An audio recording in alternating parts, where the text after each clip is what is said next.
Hey, it's Central T here, and I want to talk about a story. It's called The Genius Prince's Guide to Raising a Nation Out of Debt.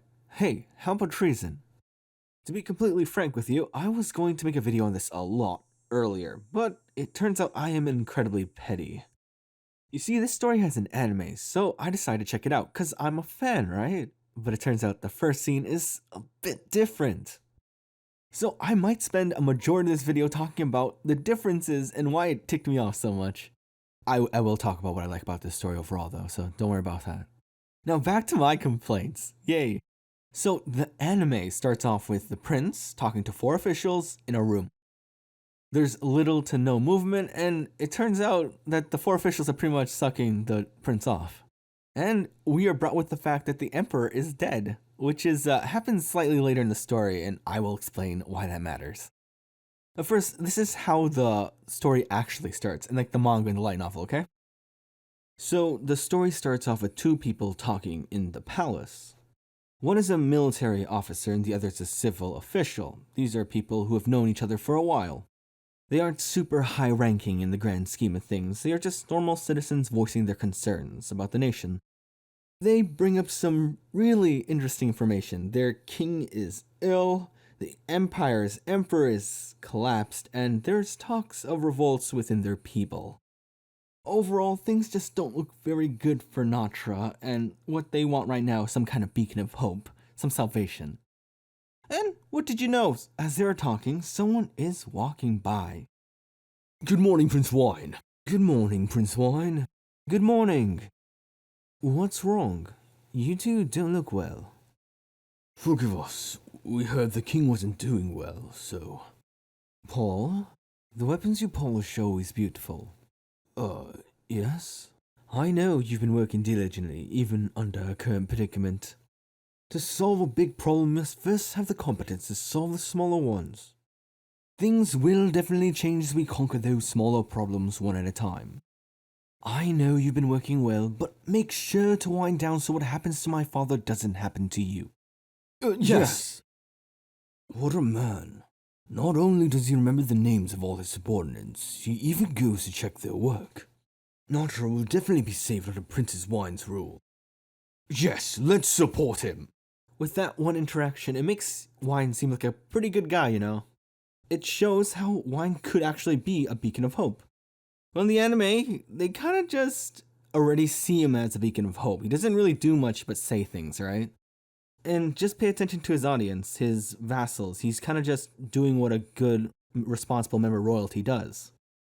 It kind of just makes Wine seem lame, you know? The first impression, the most important impression, and this is what you get. Now, if you pay attention to the manga, there are a lot of crazy things that you can notice. The first thing you kind of pick up is that Wine is walking by and just starts a conversation with 2 random employees.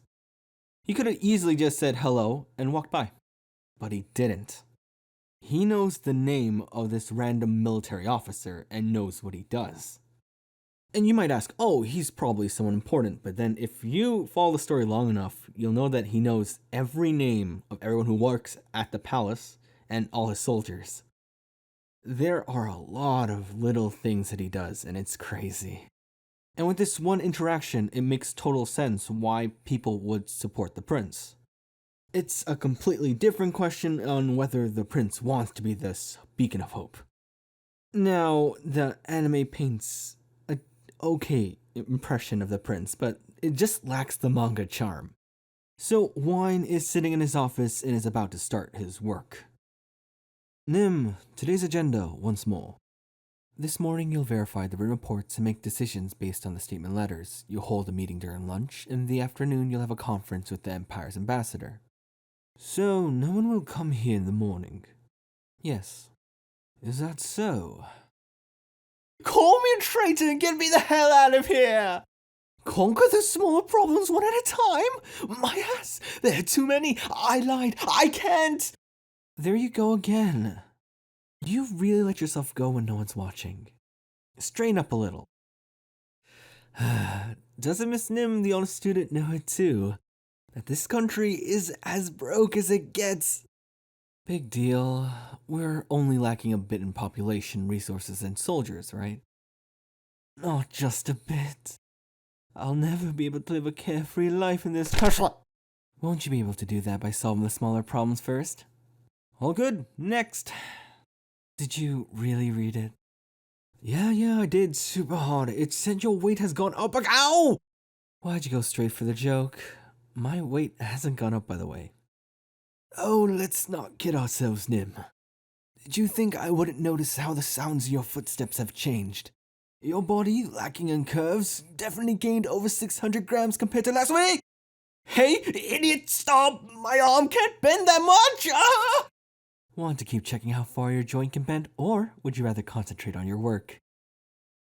I'll focus on my work. Good. And I haven't gained any weight, is that clear? Yeah. Sigh. Nope. Screw responsibility, screw obligation, I just can't. Why do I only get disasters? They're not disasters, they're your work. And then the sister appears. So the anime's pretty similar in this regard, except for one thing. Wine makes fun of Nim's weight. You can clearly see that Wine does not want to deal with the bullshit this country has to deal with, right? So he comments on Nim's weight, and we can see their relationship. Nim can get away with almost breaking the prince's arm, right? And he just shrugs it off. In the anime, this is skipped. It doesn't matter, but I think it does. It bugged me. Sooner or later, you're going to see that Wine is incredibly intelligent. And if he really wanted to quit or commit treason, he would have done it already, right? He gives off this excuse that I don't want to gain the ire of the citizens. And his role model is a person who committed treason and was successful. So there would have to be a reason why he would deal with all this, because there are 9 books and there's probably going to be more. And the answer is probably Nim. You see, Nim is a phlegm, and there is some discrimination against that group of people. And the only legitimately safe place for them to live in is Natra. So if Wine messed up, the country would probably disappear and the Flam people would go back to being hunted down. And that one scene hints back to how close he is to Nim. When I think about this series, one line just is always at the top of my head. To set up the context, I guess, Wine has just successfully captured the gold mine, and he is trying to negotiate with the country he stole it from. The diplomat asks who that person behind Wine is, and this is his answer. Nim is my heart. Now, what exactly does that mean? You see, the anime skipped another scene in the story, and only in the light novel does it make a little reference to the heart thing. So in the grand scheme of things, is it really important? No, but it makes the story better. So I'm going to talk about it, and do you want to know why the anime skipped this scene? It's because the emperor is dead. Also, it also takes a lot of time. Now, for a scene like this to work, the emperor needs to be alive so the country can be stable enough to do diplomatic stuff. So do you remember Wine's schedule for the day? He had to deal with the ambassador later in the afternoon. This ambassador is pretty competent at her job and has this image of Wine in her head. That's gonna really mess up with her perception of the situation in the future. You see, Wine has a choice in this meeting, either side with the emperor or side with the people. And it turns out Wine is pretty well liked by the people. The thing is, nobody knows that he wants to commit treason. Now, once the meeting starts, they exchange pleasantries and start observing each other. She has this image of Wine in her head and needs to take every word of his seriously. The same can't be said because you can see where his focus goes. You see, in his head, he's comparing the two countries' wealth by comparing what valuable assets they have. And of course, Nim notices this. Anyways, the real content of the conversation comes. Will Prince Wine allow the soldiers of the Empire to stay in the country of Natra? He understands that he needs to keep a good relationship with the Empire, but he has to also deal with the anxiety of his people. To put this into perspective, the Empire wants to put their army or leave their army really close to Natra, and that's making the people nervous. So the prince makes a compromise, right? He wants to wash away this anxiety. The difference in power between the two armies is probably what's causing the friction. And it's sad to say that Natra just doesn't have the resources to properly restructure their army. And here is the compromise. Will the Empire be willing to fund and give their knowledge to Natra's army? This surprises the entire room because it is an absurd request. Now, if you don't understand what's being said, Nim kind of sums it up in her head. Will the Empire be willing to train their soldiers and pay them at the same time? The ambassador asks, will this work? And Wine ultimately responds with, if you give good faith, it may actually change the views of the people. And the ambassador accepts. Now, the really fun part is what this all means afterwards. There are a lot of implications to what just happened, so Nim talks to Wine about it. I am going to use the light novel version because that's the one that involves the heart, right? So the manga panels are kind of relevant, but not relevant, okay? But first, let me establish a tiny bit of context because I do not want to say nyan or meow. If you read the manga or know the book, you'll understand. Now, the million-dollar question is why that ambassador said yes. Well, their spies got information that the Emperor was actually recovering, which means that the Empire is going to start conquering nations again. Now, another question pops up. Doesn't it contradict the fact that they're going to strengthen Natra's army? And this is where Wine's genius really kicks in, okay? He predicts that Natra is going to be a vassal nation to the Empire, which is pretty much treason. You know why I had to include this? It's because this is as close as Wine's ever going to get to his dream. So even though the ambassador is probably thinking of all the possible scenarios, Wine is completely on board. So this is how the conversation ends in the light novel. Well, it's not a trap. What are you going on about all of a sudden? I just figured they're probably jumping at shadows right now. Anyways, you know why they went along with my conditions, right? Yeah, but your expression is telling me otherwise. I don't agree with your reasoning. Even if you're successful in receiving aid from the Empire, you just sealed our fate. We're heading towards our demise. Do you really plan on surrendering? Sure, that's the plan. Hey, hold it, don't twist my arm. You should know, you were with me during my time in the Empire. They're ridiculously strong. Defying them would only result in bloodshed. Besides, I watched how they operate. They weren't so bad, you know. Sure, it'll raise some concerns when we come their territory, but we'll adapt soon enough. And how do you truly feel? With this, I can finally say goodbye to this annoying ass job and ow! My arm, my arm, my arm! I'm sure you can do it, Wine. You can stand up to the Empire. No, that sounds like a pain. Ah, my arm shouldn't bend that way! Eventually, Nim gives up and stops breaking his arm, and then Wine finally says this. If you hate it so much, betray me. Kill me, and this will all go up into smoke. Hey, Nim, my heart, you listening to this?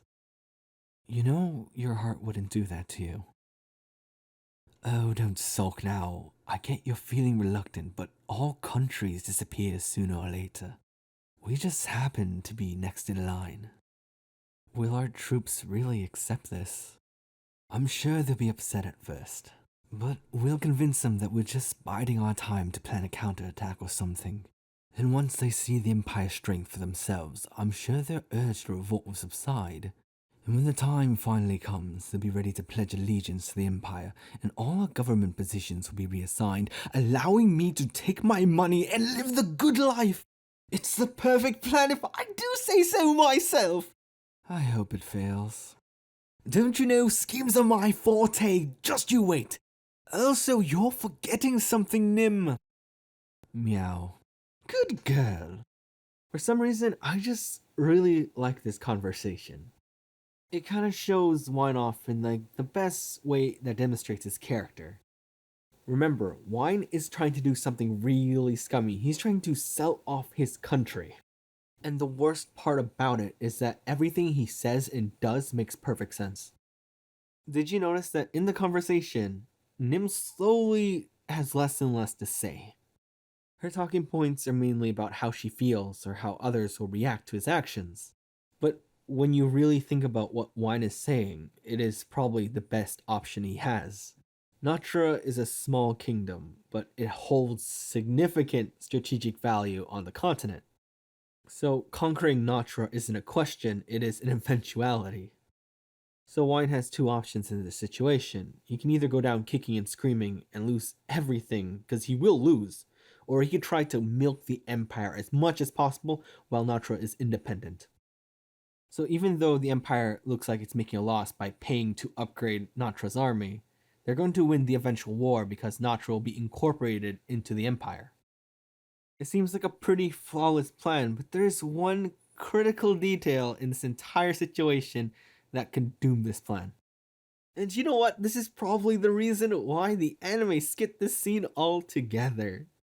You see, for 3 whole months, everything was going according to plan. And just as Wine was packing for his retirement, he gets a message from their spy. Remember how the spy said that the Emperor was recovering? Yeah, now he's dead. This was the one factor that could screw up Wine's perfect plan. With the Emperor dying causes instability to the nation, so they have to kind of reconsolidate everything. And that's just a fancy way to say that all the armies of the Empire, including the one stationed near Natra, will have to go back, which pretty much frees Natra from Empire control. So, in other words, that means that Natra got a free upgrade and they don't have to pay anything. And the cherry on top of everything is that the ambassador thought that Wine planned everything. Now, you may ask why I brought this up. Well, this is how the story is supposed to start. It just shows you what you can expect from the rest of the story. Wine is a genius, but he's kind of really unlucky. There's some kind of fun to a story where a person comes up with a plan, they try to execute that plan, something goes wrong, but they manage to recover. I keep on calling Wine a genius. It's not because he can come up with all these plans. The genius comes from the fact that he is really goddamn adaptable. It's also pretty funny to see people assume that this was all going according to plan. Kind of like an overlord situation, right? Where everyone's just like, that prince thought of every single step. I have to work harder now. In the grand scheme of things, I completely understand why the anime didn't include this, because none of this stuff actually matters. There's only like 3 things that the intro needs to establish. Natra is really insignificant, the prince wants to quit, and the empire is crumbling. There's like only one detail that gets explained from everything I went over, and it's the reason why the ambassador gets fired and becomes the aide of the princess later in the story. It's just tragic that you don't get to enjoy this banter, right? They kind of skipped all the banter and just kind of gave you a spark notes of everything. And that's pretty much why I don't want to watch the series. It's kind of like the one thing that sucks about reading instead of watching. If you know what's going to happen and it doesn't even happen, and you know parts of the story are being skimmed, that means they don't care about what you care about, right? Trust me, I do still love anime, and I am going to talk about one very soon. I'll skip the details for now, but it's one of the stories that got me into reading in the first place. Oh yeah, I forgot to explain the part about the heart. I was kind of hyping that up, right? Well, it's one of those small details that grow in importance as the story goes on. What does it mean to call someone your heart? Well, it's kind of a weird thing to say. The first time it gets brought up is when I did the voice acting for the 3rd time. When Wine gets surreal for a moment and says, Nim, my heart, are you listening? It kind of comes off as a kind of way to appease someone, right? Kind of jokingly. It's like, oh my love, yeah, are you listening? The thing is, he chose the word heart, and heart has a lot of meanings, right? When you think of heart, the first thing is target of affection, right? Someone you love, someone you like. But it's not being used in that case. It's something more extreme. I keep talking about this gold mine, but this actually happens in the anime, right? Where one of the workers kind of criticized Nim in front of a soldier, and he just straight up says no one has survived, insulting Nim. There's a reason why I went through all the skip scenes that the anime skipped, because it established that Wine isn't that kind of person, right? He's carefree, lazy, whiny. But when he goes to personally execute the enemy general for insulting Nim in front of his face, it kind of hits so much harder, doesn't it? it should make you question who Wine really is. And then as you go through the story, you just get more questions. There's this time when Nim talks to the sister, right? And the sister always assumed that Nim was going to marry her brother. But Nim just openly denies it. She says, I am his heart. He can have as many mistresses and wives as he wants, but he'll only have one heart. So that kind of strengthens the point that the heart or Nim is very important to Wine, but it goes a step farther than that. In the fourth book, the Wine sister talks a little bit about Wine when he was younger, and she was actually afraid of him. She said that she was afraid of her brother because he didn't seem human. This is the same sister who claimed that Wine's lap was her chair. It turns out somewhere down the line, this all changed when Wine met Nim. So when I hear the word heart and this story, it just reminds me that Nim probably made Wine human. Kinda cheesy, I know, but it kind of made me enjoy the story a bit more, to the extent that I've actually caught up to book 9. I just like it when one small little joke is something way more serious than it's supposed to be. There's so many little things in the story that's really easy to miss or not even included that you should try to read the book because it's the best way to experience it. I did a really terrible job at explaining a lot of things, but I hope I gave the right energy, you know. I would say, like, completely being a biased bastard I am, that the light novel's the best, but the manga is pretty good too, and if you have to, the anime works. I talk mad shit, but the voice actor for Nim is like one of my favorite voice actors, so I'm just chilling, you know. And that is it. I spoke way more than I was supposed to for this video. This was supposed to be a little like quick, like, oh man, I'm angry at the anime for skipping it, but I kind of went into more detail. Anyways, I want to thank you if you made it this far, because I really do ramble sometimes. Anyways, thanks, comment, subscribe. Oh shit, said it wrong. Like, comment, subscribe. Nailed it, okay? Thank you. Fuck. Joking aside, thank you very much if you made it this far. You know, I kind of brought it up, but you know the real reason I made this video? And it's kind of dumb. I kept on saying this. Oh, it's a pleasure to make your acquaintance. I am Prince Wine, Crown Prince of Notra. And it kept on going, and I thought it would go away after making this video. It lessened, I guess. I'm starting to believe that I just want to do a terrible British accent, so chip chip, cheerio, Tuesday.